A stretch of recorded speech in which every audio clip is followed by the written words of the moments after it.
Hi friends, welcome to world plus entertainment. நம்ம சேனலுக்கு first time வரீங்கன்னா மறக்காமல் சப்ஸ்கிரைப் பண்ணி பெல் ஐக்கனை கிளிக் பண்ணி வச்சுக்கோங்க. நிறைய பேர் இன்னும் வீடியோவை சப்ஸ்கிரைப் பண்ணாமே பார்த்துட்ருக்கீங்க. ஸோ ப்ளீஸ் சப்ஸ்கிரைப் பண்ணி சப்போர்ட் பண்ணுங்கள். வாங்க இப்போ வீடியோக்குள்ளே போகலாம். டோஜினு இவங்க கிஸ் பண்ணுறத பார்த்தோன்னே அட போங்கடா அப்படின்னு சொல்லிட்டு வேற போயிடுவான். சின்னுமா ஐயோ பாஸ் என்னை மன்னிச்சிருங்க அப்படின்னு சொல்லிட்டு வேற மன்னிப்பு கேட்பாளே. ஆனால் ஜங்கா அப்படியே ஃப்ரீஸ் ஆகி நின்றுட்டு இருப்பான். ஒன்றுமே புரியாது அவனுக்கு. பட்டுன்னு பார்த்தா மயக்கடிச்சே விழுந்துருவான். அவனை தூக்கிட்டு ஹாஸ்பிட்டலுக்கும் போயிடுவாங்க. ஹாஸ்பிட்டலே அட்மிட் பண்ணுருவாங்க. அவனும் பயங்கர மயக்கத்தில் இருப்பான். அப்புறம் தான் மயக்கம் தெரிஞ்சு ஆமாம் நான் இங்கே எப்படி வந்தேன் அப்படின்னு சொல்லிட்டு வர கேட்பானே. பாஸ் நீங்கள் முழிச்சுக்கிட்டீங்களா அப்படின்னு சொல்லிட்டு செக்ரட்டரியும் டாக்டருக்கு ஃபோன் பண்ணி சொல்லிடுவாங்க. ஆமாம் நான் இங்கே எப்படி வந்தேன், எனக்கு என்ன ஆச்சு அப்படின்னு சொல்லிட்டு வர கேட்பானே. உங்களுக்கு எதுவுமே ஞாபகம் இல்லையா, நீங்கள் தான் மயக்கடிச்சு விழுந்துட்டீங்க அப்படின்னு சொல்லிட்டு வர செக்ரட்டரி சொல்லுவாங்களா. எது நான் மயக்கடிச்சு விழுந்துட்டேனா அப்படின்னு சொல்லிட்டு அப்புறம் தான் யோசிச்சே பார்ப்பான்ப்பா. அப்போ தான் இவனுக்கு வந்து அவன் கிஸ் பண்ணதே ஞாபகம் வரும். ஐயோ அப்படின்னு சொல்லிட்டு இவனுக்கும் கொமட்டிட்டு வர ஆரம்பிச்சிடும். கொமட்டிட்டு வந்தோடனே பாத்ரூமுக்கு குடுகுடுன்னு ஓடி போய் வாந்தி எடுக்க ஆரம்பிச்சிருவான். உடனே டாக்டர்ஸாக வந்துடுவாங்க. அவங்களுக்கு ஒன்றுமே புரியாது. என்னாச்சு இவருக்கு, ஏன் இப்படி ஒரு மாதிரி வியர்டாக பிஹேவ் பண்ணுறாரு அப்படின்னு சொல்லிட்டு. இங்கே கட் பண்ண ஆஃபீஸை தான் காட்டுறாங்க. சின்னமாக பயங்கர டென்ஷனில் உட்காந்துருக்குவா. உடனே லியோ வந்து ஆமாம் நீ எதுக்கு இவ்வளோ டென்ஷனாக இருக்க, உட்காரு அப்படின்னு சொல்லிட்டு வர சொல்லுவானா. உடனே அங்கே டாங்குக்கும் வந்து கால் வந்துடும். ஆமாம் நாங்கள் இன்னும் ஆஃபீஸில் தான் இருக்கோம், அங்கே அவர் எப்படி இருக்காருன்னு சொல்லிட்டு இவனும் கேட்டு சரி ஓகே நாங்கள் கிளம்புறோம் அப்படின்ட்டு ஃபோனை வச்சுருவான். உடனே ஹேங்கும் வந்து என்னடா கிளம்பலாமா அப்படின்னு சொல்லிட்டு வர ஹாப்பியாக கேட்பானே.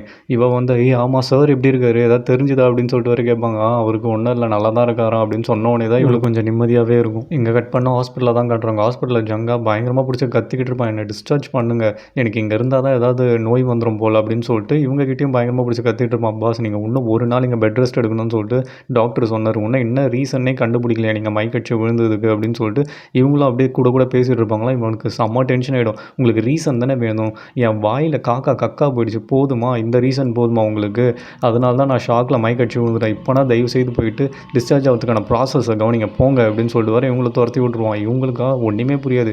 ஏன் இவர் இவ்வளோ டென்ஷன் ஆகுறாரு அப்படின்னு சொல்லிட்டு இவனும் உள்ளே போயிட்டு ட்ரெஸ்லாம் சேஞ்ச் பண்ணிகிட்டு இருப்பான். என்ன ஃபார்மாலிட்டிஸ்லாம் முடிஞ்சிடுச்சா அப்படின்னு சொல்லிட்டு வர திரும்புவானே. சின்ன பார்த்தோன்னே செம்ம ஷாக் ஆகிடுவான். ஜிப்பு வேறு போட்டிருக்க மாட்டானா, அப்படியே திரும்பிப்பான். ஐயோ நீங்கள் எதுக்கு வந்த, வெளில போன்னு வேறு கத்திட்டு இருப்பானா.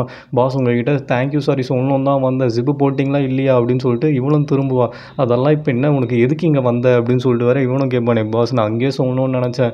ஆமாம் உங்களுக்கு என்ன ஏதாவது டிசீஸ் இருக்கா என்ன, எதுக்கு திடீர்னு ஷாக் ஆகி மயக்கடிச்சு விழுந்துட்டீங்க அப்படின்னு சொல்லிட்டு இவனும் தெரியாத மாதிரி கேட்பாலாம். ஆமாம் அதுக்கு யார் ரீசன் உனக்கு தெரியவே தெரியாதுல, நீ பார்த்து ஒரு வேலை தாண்டி அதுக்கு ரீசன் அப்படின்னு சொல்லிட்டு இவனும் கத்துவானே. எது நான் காரணமா அப்படின்னு சொல்லிட்டு இவனும் ஷாக் ஆகி கேட்பாலாம். ஏய் நடிக்காத, நீ தான் ரீசன், நீ என்ன பண்ண உனக்கு தெரியாது, உள்ள பிரச்சனைனா அதுக்கு நான் பலிகடை ஆகணுமா அப்படின்னு சொல்லிட்டு இவனும் பயங்கரமாக கத்த ஆரம்பிச்சிருவான். பாஸ் ஜஸ்ட்டு கிஸ்ஸு தானே அப்படின்னு சொல்லிட்டு வேற சொல்லுவாங்க. எது ஜஸ்ட்டு கிஸ்ஸா, உங்கள்கிட்டலாம் மனுஷன் பேச முடியுமா, போ வெளில போ, எல்லாத்தையும் சொல்லிட்டல கிளம்பு அப்படின்னு சொல்லிட்டு இவனும் துரத்தி விட்டுட்டு இருப்பான். பாஸ் நான் உங்களை பார்க்க வந்த ஒரு விசிட்டரை இப்படி தான் ஹர்ட் பண்ணுவீங்களா அப்படின்னு சொல்லிட்டு இவ்வளோ பாவமாக கேட்பா. பாஸ் நான் உங்கள்கிட்ட ஒரு தேங்க்யூவும் சாரியும் சொல்லிட்டு தான் போகணுன்னு சொல்லிட்டு வந்தேன், கடைசியில் என்னை போய் இப்படி ஹர்ட் பண்ணுறீங்களே அப்படின்னு சொல்லிட்டு வர பாவமாக சொல்லுவாங்க. இவனுக்கு உடனே செம கடுப்பாயிடும். ஏய் நீ பண்ண வேலைக்கு உன்னை கொன்று இருக்கணும், நீ வேற குளிக்க கூட மாட்டேன், சுத்தமாகவே இருக்க மாட்டேன், நீ ஒரு டர்ட்டியான கேர்ளு, நீ போய் என்ன கிஸ் பண்ணியிருக்க, உன்னோட வாயிலேருந்து எவ்வளோ ஜெர்ம்ஸும் பாக்டீரியா வைரஸ்லாம் என் வாய்க்குள்ளே போய் என் ஓரலை வந்து அஃபெக்ட் பண்ணியிருக்குமோ எனக்கு தெரியல, எவ்வளோ ஃபங்கஸ் எனக்கு வந்து சாக போகிறனோ எனக்கு தெரியல அப்படின்னு சொல்லிட்டு இவனும் பயங்கரமாக அப்படியே கத்த ஆரம்பிச்சிருவான். பாஸ் சாதாரண கிஸ்ஸு தானே அப்படின்னு சொல்லிட்டு வேறு சொல்லுவாலாம். எது சாதாரண கிஸ்ஸா, அது உனக்கு தான் சாதாரண கிஸ், உன் வாயிலேருந்து வர ஜெர்ம்ஸ் எல்லாம் எனக்கு உயிருக்கே கூட ஆபத்து வரலாம் அப்படின்னு சொல்லிட்டு இவனும் பயங்கரமாக கத்த ஆரம்பிச்சிருவான். இதுக்கப்புறம் நீ வந்து என் எதிரவே வராத, நான் இருக்கிற இடத்துல நீ இருக்கவே கூடாது, நீ உன் பேரை இதுக்கப்புறம் சின்னுன்னு வச்சுக்காத, சின் வேஸ்ட்டுன்னு வச்சுக்கோ அப்படின்னு சொல்லிட்டு வர பயங்கரமாக ஹர்ட் பண்ணுவானா. எது சின் வேஸ்ட்டா நானா அப்படின்னு சொல்லிட்டு இவளும் பயங்கரமாக ஷாக் ஆகி நின்றுட்டு இருப்பா. உடனே அங்கே செக்ரட்டரியும் வந்துடுவாங்களா. சின் நீ எப்போ இங்கே வந்த அப்படின்னு சொல்லிட்டு வர கேட்பாங்களே. இவனும் ஸ்ப்ரே எடுத்து மூஞ்செல்லாம் அடிச்சுட்டு இருப்பான். ஆமாம் ஏன் 2 பேரும் ஒரு மாதிரி இருக்கீங்க, உங்களுக்குள்ளே ஏதாவது சண்டையா என்ன அப்படின்னு சொல்லிட்டு வர கேட்பாங்களே. இவங்களை அமுச்சு விடு அப்படின்னு சொல்லிட்டு அவனும் அப்படியே சிக்னல் காமிச்சிட்டு இருப்பான். சின்ன தான் பயங்கரமாக ஹர்ட் ஆகி உட்காந்துட்டு இருப்பாள். ஜூ கிட்ட எல்லாத்தையும் ஷேர் பண்ணலாம்னு சொல்லிட்டு அவளையும் வர சொல்லியிருப்பா. ஆனால் அவன் பாய் ஃப்ரெண்ட் கிட்ட பயங்கரமாக பிடிச்சி சண்டை போட்டுட்டு இருப்பாள். வந்து தொலைறேன்டா தடியா அப்படின்னு சொல்லிட்டு. ஆமாம் என்ன பண்ணிட்டு இருக்க அப்படின்னு சொல்லிட்டு இவள் ஃபோன் எட்டி பார்ப்பாளே. கிஸ் பண்ணால் என்னென்ன டிசீஸ் பரவும்னு சொல்லிட்டு வர ப்ரௌஸ் பண்ணிட்டு இருப்பா. என்னடி பண்ணுற, ஏன் இப்படியெல்லாம் சர்ச் பண்ணிட்டு இருக்க அப்படின்னு சொல்லிட்டு வர இவ்வளோ ஷாக் ஆகி கேட்பா. நான் பார்க்க எப்படி இருக்கேன், ரொம்ப கேவலமாக அழுக்காக இருக்கானா என்ன அப்படின்னு சொல்லிட்டு வர கேட்பாலாம். ஏன் இப்படிலாம் கேட்குறேன், என்னாச்சு உனக்கு, ஆனால் உண்மையை சொல்லணும்னா கொஞ்சம் அழுக்காக தான் இருப்பேன் நீ அப்படின்னு சொல்லிட்டு வர சொல்லுவான். ஏன்டி இப்படி சொல்கிற அப்படின்னு சொல்லிட்டு சின்ன பயங்கர ஷாக்காகி கேட்டுருப்பா. சரி சரி சொல்லு என்னாச்சு உனக்கு உடம்பு சரியில்லையா என்ன அப்படின்னு சொல்லிட்டு வேற ஜூ கேட்பாளே. எனக்கு உடம்பெல்லாம் நல்லா தான் இருக்கு. ஆனால் என் மனசும் என் மூளையும் தான் என் பேச்சை கேட்கவே மாட்டுது. இன்றைக்கி எவ்வளோ தெரியுமா அவமானப்பட்டேன் நான். என்னை அந்த சிஇஓ பயங்கரமாக பிடிச்சி கத்தி விட்டுட்டான்டி, அசிங்கப்படுத்திட்டான், நான் ஒரு அழுக்கு மூட்டை அப்படின்னு சொல்லிட்டுலாம் பயங்கரமாக ஹர்ட் பண்ணிட்டான் அப்படின்லாம் வேற சொல்லுவாளாம். ஆமாம் அப்படி என்ன பண்ண நீ அப்படின்னு சொல்லிட்டு வேற கேட்பாளே. அவனை கிஸ் பண்ணிட்டேன் அப்படின்னு சொன்னோடனே இவளுக்காக தூக்கி வாரி போட்டுருவோம். ஏன்டி என்னடி சொல்கிற, யார் ஃபஸ்ட்டு கிஸ் பண்ணா அப்படின்னு சொல்லிட்டு வேற கேட்பாள். ஜஸ்ட்டு கிஸ்ஸா இல்லை அடுத்த கட்டத்துக்கே போயிட்டியா அப்படின்லாம் சொல்லிட்டு கேட்டிருப்பாளாம். நீ நினைக்கிற மாதிரிலாம் எதுவும் நடக்கல. அங்கே டோஜன் வந்தான், அவன் முன்னாடி வந்தான், என் பாய் ஃப்ரெண்டுன்னு வர சொல்லி தொலைச்சிருனா அதை மெயின்டைன் பண்ணணும்னு சொல்லிட்டு தான் இந்த மாதிரி பண்ணேன். சே நான் நிறைய ட்ராமாஸ் பார்க்குறேன்னு நினைக்கிறேன், அதனால தான் இப்படிலாம் பண்ணிட்டேன் அப்படின்னு சொல்லிட்டு வேற சொல்லுவாங்களாம். அதுக்கப்புறம் என்னாச்சு அந்த கதையை சொல்லு அப்படின்னு சொல்லிட்டு வேற ஜூ கேட்பாளே. நீ நினைக்கிற மாதிரிலாம் எதுவும் நடக்கல, அவன் சிம்பிளாக மைக்கடிச்சு விழுந்துட்டான், அவ்வளோதான் நடந்தது அப்படின்னு சொன்ன உடனே என்னடி சொல்கிற, மைக்கடிச்சு விழுந்துட்டானா ஏன் அப்படின்னு சொல்லிட்டு வர கேட்பா. எனக்கு என்ன தெரியும் அப்படின்னு சொல்லிட்டு, இருந்தாலும் பரவாயில்ல அவனை நான் சும்மா விட மாட்டேன், என்ன டர்ட்டின்னு சொல்லிட்டு அவனை கொல்லாமல் விட மாட்டேன்னு சொல்லிட்டு பயங்கர டென்ஷனில் கத்திக்கிட்டு இருப்பா. இங்கே கட் பண்ணால் ஜங்கை தான் கட்டுவாங்க. அவனும் வீட்டில் ரெஸ்ட் ரூமில் நின்றுட்டு சரி என் வாயவே கடிச்சு வச்சுட்டாலே நான் என்ன பண்ணுறது, எவ்வளோ ஜெர்ம்ஸ் உள்ளே போயிருக்கோ தெரியலையே அப்படின்னு சொல்லிட்டு கண்ணாடியை பார்த்து புலம்பி தள்ளிட்டு இருப்பான். சின் வேஸ்ட் உன்னை நான் சும்மா விட மாட்டேன்டி அப்படின்னு சொல்லிட்டு இவனும் பேஸ்ட் எடுத்துட்டு ஐயோ என் ஓரெல்லாம் நான் சரி பண்ணணும் அப்படின்னு சொல்லிட்டு பயங்கரமாக அப்படியே பல்லு விளக்கிட்டே இருப்பான். இவனும் வீட்டுக்கு வந்துடுவா சரக்கெல்லாம் அடித்து முடிச்சுட்டு. இவங்க அப்பாவும் அப்படியே வேலைக்கு போகிற மாதிரி கிளம்பிட்டு இருப்பார். அப்பா எங்கே போகிறீங்க அப்படின்னு சொல்லிட்டு வர கேட்பாரு. இவருக்கு உடனே ஷாக் ஆகிடு. என்னம்மா வேலைக்கு தான்மா போகிறேன் அப்படின்னு சொல்லிட்டு வர சொல்லுவாராம். ஓ அப்படியா சரி ஓகேப்பா பார்த்து போயிட்டு வாங்க அப்படின்னு சொல்லிட்டு நீயும் போய் தூங்குமா அப்படின்னு சொல்லிட்டு இவரும் போவார். அப்பா நில்லுங்க அப்படின்னு சொல்லிட்டு சொன்னோடனே இவருக்காக தூக்கி வாரி போட்டுருவான். ஐயோ கண்டுபிடிச்சிட்டாலோ அப்படின்னு சொல்லிட்டு. ஆனால் இவ்வளோ வந்து தெரியாத மாதிரியே அப்பா வெடியே குளிருது ஸோ பார்த்து பத்திரமா போயிட்டு வாங்கண்ணே அப்படின்னு சொல்லிட்டு வர சொல்லுவாங்களாம். உடனே அதுக்கு அவரும் அப்பா எவ்வளோ அக்கறை என் பொண்ணுக்கு என் மேலே, சரிம்மா நீ போய் தூங்கு போ அப்படின்னு சொல்லிட்டு இவரும் போர்டை மாட்டிட்டு அந்த கம்பெனி வாசலில் போய் நின்றுவார். இந்த மாதிரி என்னை வேலையை விட்டு தூக்கிட்டாங்க அப்படின்னு சொல்லிட்டு. ஆனால் இவ்வளோமா ஃபாலோ பண்ணிவிட்டு பின்னாடியே போயிருப்பா இவர் என்ன பண்ணுறாருன்னு சொல்லிட்டு பார்க்குறதுக்கு. இவருமா அங்கே இருக்க சூப்பர்வைசர்கிட்ட போயிட்டு சார் சார் எனக்கு திருப்பியும் கான்ட்ராக்ட் கொடுங்க சார், என்னை எக்ஸ்டெண்ட் பண்ணுங்கள், ஏன் இப்படி என்ன சொல்லாமல் வேலையை விட்டு தூக்கிட்டீங்க, இது அநியாயமாக தெரியலையா அப்படின்னு சொல்லிட்டு ரொம்ப கெஞ்சிட்டு இருப்பார். சொன்னால் புரிஞ்சுக்கோங்க அப்படின்னு சொல்லிட்டு அந்த சூப்பர்வைசரை இவர் கீழே தள்ளி விட்டுருவாராம். இவருக்காக ஃபோனெல்லாம் உடஞ்சிரும். ஐயோ என் ஃபோன் உடஞ்சிருச்சே அப்படின்னு சொல்லிட்டு வேறு புலம்பிட்டு நின்றுட்டு இருப்பார். இதை பார்த்தோன்னே இவளுக்காக கண்ணெல்லாம் கலங்கிடும். இவளால் தாங்கவே முடியாது. அப்பா இதுக்கு மேலே இங்கே நிற்காதீங்க வாங்க அப்படின்னு சொல்லிட்டு இவளும் கூப்பிட்டு, ஐயோ அம்மா இங்கே என்னம்மா பண்ணுற அப்படின்னு சொல்லிட்டு இவரும் பயங்கர ஷாக் ஆகிடுவாருமா. என்னை வேலையை விட்டு தூக்கி என்னை ஏமாற்றிட்டாங்கம்மா அப்படின்னு சொல்லிட்டு வேறு புலம்பிட்டு இருப்பாரா. அப்பா டைம் ஆகிடுச்சு வாங்க எதுவாக இருந்தாலும் வீட்டுக்கு போய் பேசிக்கலாம் அப்படின்னு சொல்லிட்டு இவளும் அப்படியே கைத்தாங்கள கூப்பிட்டு வந்துடுவா. வீட்டுக்கு வந்தோடனே இவங்களுமா சரக்கடிக்க ஆரம்பிச்சிருவாங்க. இவங்க அப்பாவுமா பயங்கரமாக புலம்ப ஆரம்பிச்சிருவாரா. அப்பா இந்த வேலை இல்லைன்னா இன்னொரு வேலை, ஏன் புலம்பிட்டு இருக்கீங்க அப்படின்னு சொல்லிட்டு வேறு கேட்பாளே. அம்மா இந்த வேலை தாம்மா எனக்கு தெரியும், இதை விட்டால் எனக்கு வேறு வேலையே தெரியாதே அப்படின்னு சொல்லிட்டு வேறு ஃபீல் பண்ணிருப்பாரா. அப்பா நான் தான் பைத்தியம்னு நினச்சேன், நீ என்னை விட பெரிய பைத்தியமாக இருக்க, விடு நான் பார்த்துக்கிறேன், அதான் நான் இப்போ வேலைக்கு போக ஆரம்பிச்சிட்டேன்ல, நீங்களும் நிறைய உழைச்சிட்டிங்க, இதுக்கப்புறம் நீங்கள் ரெஸ்ட் எடுங்க, வீட்லேயே இருங்க, சமைங்க, என்ஜாய் பண்ணுங்கள், நான் வேலைக்கு போகிறேன், நான் காசு சம்பாதிச்சு எடுத்துகிட்டு வரேன் அப்படின்னு சொல்லிட்டு இவ்வளோ ரொம்ப ஆறுதலாக பேசுவாளாம். இருந்தாலும் நீ எவ்வளோ தான் தியாகம் பண்ணுவேன், என்னால் செலவு பண்ண முடியலன்னு சொல்லிட்டு தானே நீயும் உனக்கு ரொம்ப பிடிச்ச அட்வர்டைஸிங்கை கூட விட்டு கொடுத்துட்டு அப்படின்னு சொல்லிட்டு வேறு ஃபீல் பண்ணுவாராம். அப்பா உனக்காக யார் விட்டு கொடுத்தது, என்னால் பண்ண முடியல அதனால் விட்டுட்டேன், நீ ஏன் ஃபீல் பண்ணுற, ஒரு வீட்டுக்கு ஒரு ஸ்போர்ட்ஸ்மேன் இருந்தால் போதும், அதான் தம்பி இருக்கான்ல அவன் ட்ராஃபீஸாக எடுத்துகிட்டு வரட்டும், நான் செலவுக்கு காசாக கொண்டு வரேன், நீ ஜாலியாக செலவு பண்ணிகிட்டு இருப்பா அப்படின்னு சொல்லிட்டு வேறு ஆறுதல் சொல்லிட்டு இருப்பாளே. இவருக்கா போதை தலைக்கு வேறு ஏறிடுமா. உடனே உங்கள் அம்மா ஞாபகம்லாம் வந்துடும், அழ வேற ஆரம்பிச்சிருவார். உன் அம்மா என்னை மன்னிக்கவே மாட்டா அப்படின்னு சொல்லிட்டு. ஆமாம் அம்மா என்ன மன்னிக்கிறது, நம்மளெல்லாம் விட்டுட்டு சீக்கிரமாக போனாங்கல்ல, நம்ம அவங்கள மன்னிக்க வேணாம் அப்படின்னு சொல்லிட்டு இவ்வளோ பயங்கரமாக ஆறுதல் சொல்லிட்டு இருப்பா. சரி ஓகேம்மா என்னை விடு, உன் வேலைலாம் எப்படி போயிட்டுருக்கு அப்படின்ட்டு வேற கேட்பாரான். என் வேலை என்னப்பா ஆஃபீஸ் ஒர்க் தானே நல்லா தான் போயிட்டுருக்குன்ட்டு வேறு சமாளிச்சுட்டு இருப்பா.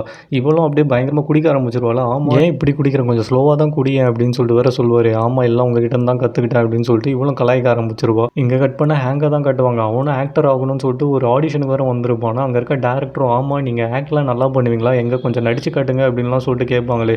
இவனுமா கற்றுக்கிட்ட வித்தியை மொத்தத்தையும் இறக்குறேன் பாரு அப்படின்னு சொல்லிட்டு பயங்கரமாக ஆக்ட் பண்ண ஆரம்பிச்சிருவான். இவன் நடிக்கிறத பார்த்துட்டு அங்கே இருக்க டேரக்டர்ஸ் எல்லாம் பார்த்துட்டு எப்பா டே போதும்டா சாமி உங்கள் ஆக்டிங்கை நிறுத்து, எதுவும் வந்தாலும் நாங்கள் நாளைக்கு சொல்கிறோம் அப்படின்னு சொல்லிட்டு இவனையும் அப்படியே ரிஜெக்ட் பண்ணி அமுச்சு விட்ருவாங்க நைஸாக. இவனும் ஆடிஷன் முடிச்சுட்டு ஸ்ட்ரெயிட்டாக ஆஃபீஸ் போயிடுவானே. அங்கே தாங்க டே என்னடா ட்ரெஸ்லாம் பயங்கரமாக இருக்குது அப்படின்னு சொல்லிட்டு வர கலாச்சிட்டு இருப்பானா. இவன் எதுவுமே பேச மாட்டான். உடனே லீக்கு செம்ம டென்ஷன் ஆகிடும். ஏன்டா செவிட்டு பயில இவங்ககிட்ட யாராவது பேசினா அதுக்கு திருப்பி ரெஸ்பாண்ட் பண்ணணுன்ற அறிவு இல்லை அப்படின்னு சொல்லிட்டு கேட்பான்.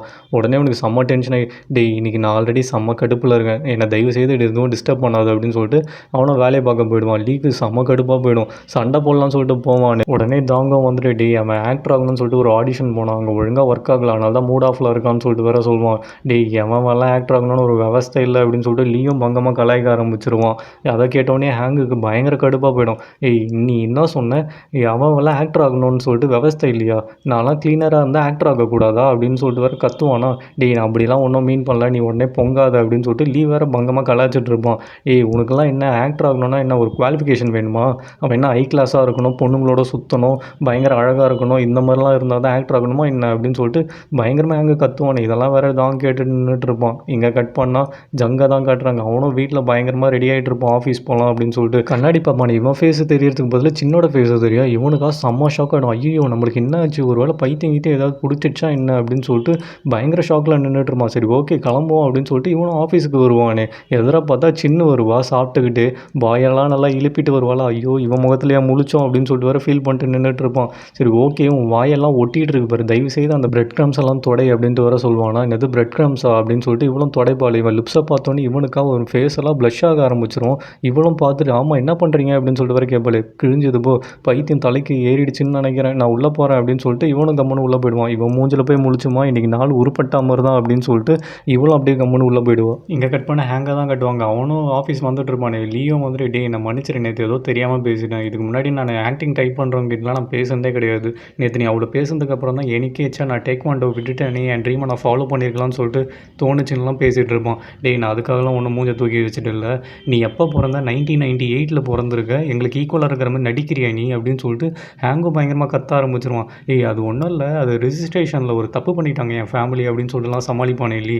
அவனை இதுக்கப்புறம் எங்களுக்கு ஈக்குவலாக இருக்கிற மாதிரி நடந்துக்கினா மண்டே உடச்சிருவேன், இதுக்கப்புறம் என் அண்ணான்னு கூப்பிட்றா அப்படின்னு சொல்லிட்டு அவனும் போயிடுவான். டே அண்ணா சாரிடா நானும் வரேன்டா இரு அப்படின்னு சொல்லிட்டு அவனே தரன்னு எழுதுகிற ஆஃபீஸுக்கு போயிட்டு இருப்பான். இங்கே கட் பண்ணால் ஜங்கை தான் கட்டுவாங்க. அவனும் உட்காந்து ஒர்க் பண்ணிட்டு இருப்பான். திடீர்னு பார்த்தா சின்ன வரா மாதிரி இருக்கும். ஏய் விஷப்பூச்சி இங்கே என்ன பண்ணுறப்போ அப்படின்னு சொல்லிட்டு ஸ்ப்ரே அடிப்பானே. அந்த ரூம் ஃபுல்லாக அவளே இருக்கிற மாதிரி தெரிய ஆரம்பிச்சிடும். இவனும் பயத்தில் கத்த ஆரம்பிச்சிருவான். செக்ரட்டரிக்கும் ஒன்றும் புரியாது, என்னாச்சு இவருக்கு அப்படின்னு சொல்லிட்டு. பாஸ் நீங்கள் நல்லா தானே இருக்கீங்க, உங்களுக்கு ஒன்றும் பிரச்சனை இல்லையே அப்படின்னு சொல்லிட்டு வர கேட்பாங்களே. வான் நீங்களா, நான் கொஞ்சம் நேரத்தில் பயந்துட்டேன் அப்படின்னு சொல்லிட்டு நிம்மதி பெருமூச்சு வேற விட்டுட்டு இருப்பான். இங்கே கட் பண்ணால் சின்னதாக கட்டுவாங்க. எல்லாரும் வேறு சீரியஸாக ஒர்க் பண்ணிகிட்டு இருப்பாங்களே. என்ன ரொம்ப சீரியஸாக போகுது, ப்ராங்க் பண்ணலாம் அப்படின்னு சொல்லிட்டு லீயை வேறு நோண்டிகிட்டு இருப்பான். மழை பெய்யுது அப்படின்னு சொல்லிட்டு. ஏன்டா என்னையடா ப்ராங்க் பண்ணுற அப்படின்னு சொல்லிட்டு தண்ணியை தூக்கி அப்படியே மூஞ்சி மேலே ஊற்றிடுவேன் ஹேங்குக்கு. டேய் ஏன் மேலேயா தண்ணி ஊற்றுன அப்படின்னு சொல்லிட்டு எல்லாரும் அப்படியே தண்ணியில் விளையாட ஆரம்பிச்சிருவாங்க ஒரு பாயிண்டில். இவங்க விளையாடுறத வேறு மேலேருந்து ஜங்கம் அந்த செக்ரட்டரி வேறு பார்த்துட்டு இருப்பாங்க. சின்ன விளையாடுறத வேறு பயங்கரமாக அப்படியே ரொமான்டிக்காக வேறு பார்த்துட்டு இருப்பானா. இவன் பார்க்குறத பார்த்துட்டு செக்ரட்டரியும் வச்சா சின்ன பசங்களாக இருக்கிறது எவ்வளோ அழகில்லை, வெளில அவ்வளோ குளிருது, ஆனால் இவங்க அதை பற்றிலாம் கவலையே படாமல் ஜாலியாக தண்ணியில் விளையாடிட்டு இருக்காங்கல்ல அப்படின்னு சொல்லிட்டு வேறு சொல்லுவாங்க. இவனும் பில்டப் போயிடக்கூடாது அப்படின்னு சொல்லிட்டு வெளியே அங்கே உலகத்தில் தண்ணி இல்லாமல் எத்தனையோ பேர் கஷ்டப்படுறாங்க, ஆனால் இவங்க அவ்வளோ தண்ணி வேஸ்ட் பண்ணுறாங்க, நீங்கள் அவங்கள ஒழுங்காக ட்ரெயின் பண்ணுங்கள், ஒர்க் ஹவர்ஸில் வந்து விளையாடக்கூடாது, தண்ணியை வேஸ்ட் பண்ணக்கூடாதுன்னு சொல்லிட்டு அட்வைஸ் பண்ணுங்கள் அப்படின்லாம் வேறு சொல்லுவானா. உடனே இவங்களும் வந்து ஆமாம் இப்போது 4 மணி நேரம்லாம் குளிக்கிறீங்களே அது கூட தான் தண்ணி வேஸ்ட்டு, நீங்கள் அப்போ அதை கண்ட்ரோல் பண்ணலாம்ல அப்படின்னு சொல்லிட்டு வேறு சொல்லுவாங்க. என்ன சொன்னீங்க அப்படின்னு சொல்லிட்டு வேறு கேட்பானே. நான் எதுவும் சொல்லியே அப்படின்னு வேறு சமாளிச்சிருவாங்க. இவங்களும் அப்படியே கீழே போயிட்டு இருப்பாங்களே. சரி ஓகே வீட்டுக்கு போகலாம் அப்படின்னு. உடனே அங்கே ஹேங்கும் ஓடி வருவான். ஹேங்கு மேலே தண்ணி அடிக்கிறேன்ற பேரில் கண்ணை மூடிட்டு ஜங்கை வேறு வாட்டர் வாஷ் பண்ணிகிட்டு இருப்பா. எல்லாரும் செம்ம ஷாக் ஆகிடுவாங்க. ஐயோ நிறுத்து பாஸ் அது அப்படின்னு சொல்லிட்டு வேறு கத்துவாங்களே. அப்புறம் தான் கண்ணே திறந்து பார்ப்பா. ஐயோ நான் ஹேங்குன்னு நினச்சேன் பாஸ், நீங்கன்னு எனக்கு தெரியாது, என்னை மன்னிச்சிருங்க, நீங்கள் ஒன்றும் நினச்சில்லையே அப்படின்னு சொல்லிட்டு கிட்ட வருவாள். ஏ கிருமியை கிட்ட வராத தூரம் போ, நீ வந்தால் தான் எனக்கு ஏதாவது ஆகிடும் அப்படின்னு சொல்லிட்டு பயங்கர ஆஷா வேற திட்டிடுவான். திட்டிட்டு அவன் பாட்டு போயிட்டே இருப்பானா. வச்சா நான் ஏன் சொதப்பிக்கிட்டே இருக்கேன் அப்படின்னு சொல்லிட்டு இவ வேற ரொம்ப ஃபீல் பண்ணிட்டு இருப்பா. ஜங்கம் உள்ளே போய் ட்ரெஸ்லாம் சேஞ்ச் பண்ணிட்டு நின்றுட்டு இருப்பான். வானம் வந்துட்டு பாஸ் இருந்தாலும் நீங்கள் ஒரு பொண்ணை இவ்வளோ ஆஷா திட்டிருக்கக்கூடாது, தப்பு அப்படின்னு வேற சொல்லுவாங்களாம். நான் என்ன தப்பு பண்ணேன், என் மேலே தண்ணி அடித்தா அவள் பார்க்க கேவலமாக அழுக்காக இருந்தால் அதனால் நான் திட்டினேன், இதில் தப்பு என்ன இருக்குது, எனக்கு டைம் ஆகிடுச்சு நான் கிளம்புறேன், நீங்கள் வீட்டுக்கு கிளம்பலையா அப்படின்னு சொல்லிட்டு அவன் பாட்டு போயிட்டே இருப்பான். சரி கொஞ்ச நாள் ஃபீல் பண்ணுறாரான்னு பாரு, இவங்களுக்கும் அவங்களுக்கும் ஏதாவது சண்டையாக இருக்குமோ அப்படின்னு சொல்லிட்டு வானும் வேறு யோசிச்சுட்டு நின்றுட்டு இருப்பாங்க. சரி வான் சொன்னதும் கரெக்டு தான், இல்லை ஒரு பொண்ணை நம்ம அவ்வளோ மோசமாக திட்டிருக்கக்கூடாது, மன்னிப்பு கேட்கலாமா வேணாவா அப்படின்னு சொல்லிட்டு வர யோசிச்சுட்டே போயிட்டு இருப்பான். திடீர்னு பார்த்தா சின்ன வந்து ஜூக்கு கால் பண்ணி பயங்கரமாக புலம்பிகிட்டு இருப்பா. என்ன பேசிகிட்டு இருக்கா இவ அப்படின்னு சொல்லிட்டு இவனும் அங்கே நின்று ஓரமாக ஒட்டு கேட்டுட்டு இருப்பானே.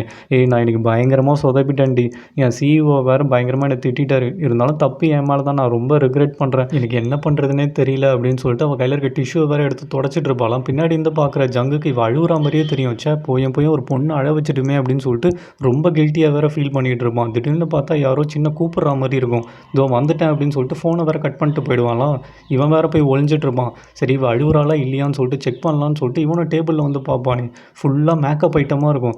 என்னது இது ஒரே மேக்கப் ஐட்டமாக இருக்குது அப்படின்னு சொல்லிட்டு சரி டிஷ்யூ பேப்பரில் என்ன இருக்குதுன்னு சொல்லிட்டு அவன்கிட்டே குனிஞ்சு பார்ப்பானே. ஃபுல்லாக ஃபுல்லாக ஈரமாக இருக்கும். இப்போ ஒரு வேளை அழுதுருப்பாளோ அப்படின்னு சொல்லிட்டு வேற யோசிச்சு நின்றுட்டு இருப்பான். உடனே சின்ன பின்னாடி வந்துட்டு பாஸ் என்ன பண்ணுறீங்க அப்படின்னு சொல்லிட்டு வேற கேட்பாள். இல்லை இல்லை ஒன்றும் இல்லை சும்மா தான் வந்தேன் அப்படின்னு சொல்லிட்டு வேற சமாளிச்சுட்டு இருப்பான். ஐயோ பாஸ் என்னை மன்னிச்சிருங்க தெரியாமல் இங்கே குப்பை போட்டேன் அப்படின்னு சொல்லிட்டு எல்லா திங்ஸையும் வேறு எடுத்துகிட்டு இருப்பான். ஆமாம் அந்த ப்ளூ கலர் டிஷ்யூ மாதிரி இருக்கே என்னது இது அப்படின்னு சொல்லிட்டு வேற கேட்பானா. இது ஜஸ்ட் ஃபேஸை க்ளீன் பண்ணுறது தான் பாஸ். ஃபேஸ் எல்லாம் ஆயிலியாக இருந்ததுன்னா இதை வச்சு தொடச்சா அந்த ஆயிலெலாம் இதோட வந்துடும் இங்கே பாருங்கள் அப்படின்னு சொல்லிட்டு இவ்வளோ நல்லா தொடச்சி காட்டுவாலாம். இவனுக்கு உடனே கொமட்டிட்டு வர ஆரம்பிச்சிடும். பாஸ் ஏன் என்னாச்சு அப்படின்னு சொல்லிட்டு வேற கேட்பாங்களே. இல்லை இல்லை ஒன்றும் இல்லை அப்படின்னு சொல்லிட்டு அப்படியே பின்னாடி போயிட்டே இருப்பான். பாஸ் இது புதுசு தான் இங்கே பாருங்கள் அப்படின்னு சொல்லிட்டு வேற காட்டுவாளே. உடனே காத்தடிக்க ஆரம்பிச்சிடும். கீழே அந்த தொடச்சி போட்டதுலாம் வேற பறக்க ஆரம்பிச்சிடும். பறக்கிறத பார்த்தோன்னே இவனுக்காக உயிரே போயிடும். ஐயோ கிருமிலாம் பறக்குது என் மேலே வந்து விழாமல் பார்த்துக்கோ அப்படின்னு சொல்லிட்டு இவன் பாட்டு கத்திட்டு இருப்பான். பாஸ் நான் எல்லாத்தையும் எடுக்க ட்ரை பண்ணுறேன் அப்படின்னு சொல்லிட்டு இவ்வளோ ஒன்று ஒன்றா எல்லாத்தையும் எடுப்பாளே. ஆனால் இவன் தலையில் வந்து ஒன்றே ஒன்று ஒட்டிக்கும். பாஸ் உங்கள் தலையில் ஒன்று இருக்குது அப்படின்னு சொல்லிட்டு வேற சொல்லுவாலாம். ஐயோ என் நெத்தியில் ஒன்று ஒட்டிகிட்டு இருக்கு வந்து என்னை காப்பாற்று அப்படின்னு சொல்லிட்டு உயிர் போகிற மாதிரி கத்திட்டு இருப்பான். வீட்டுக்கு போயிட்டு இவனும் நல்லா மூஞ்செல்லாம் சோப் போட்டு வேற கழுவிட்டு இருப்பான், குளிப்பான். அப்போ கூட இவனுக்கு மனசே கேட்காது. ஐயோ ஜேம்ஸ் எல்லாம் என்னோட ஃபோர்ஹெட்டில் ஒட்டிகிட்டு இருக்குமே இப்போ என்ன பண்ணுறது அப்படின்னு சொல்லிட்டு திருப்பி வேறு ஃபேஸ் வாஷ் வேறு பண்ணிக்கிட்டு இருப்பான். சின்ன உங்ககிட்ட மன்னிப்பு கேட்கணும்னு சொல்லிட்டு வந்தேன் பார்த்தியா என்ன சொல்லணும் நல்லா வச்சு என்னை செஞ்சுட்டல அப்படின்னு சொல்லிட்டு சின்ன வேறு பயங்கரமாக பிடிச்சி கத்திட்டு இருப்பான். இத்தோட இந்த எபிசோடு முடியுது ஃப்ரெண்ட்ஸ். இந்த வீடியோ உங்களுக்கு பிடிச்சிருந்ததுன்னா ஒரே ஒரு லைக் கமெண்ட் ஷேர் மட்டும் பண்ணுங்கள். ப்ரீவியஸ் வீடியோ பார்க்காதவங்க கார்டில் லிங்க் கொடுத்துருக்கேன் பார்த்து என்ஜாய் பண்ணுங்கள். நெக்ஸ்ட் வீடியோவில் பார்க்கலாம். until then bye bye friends.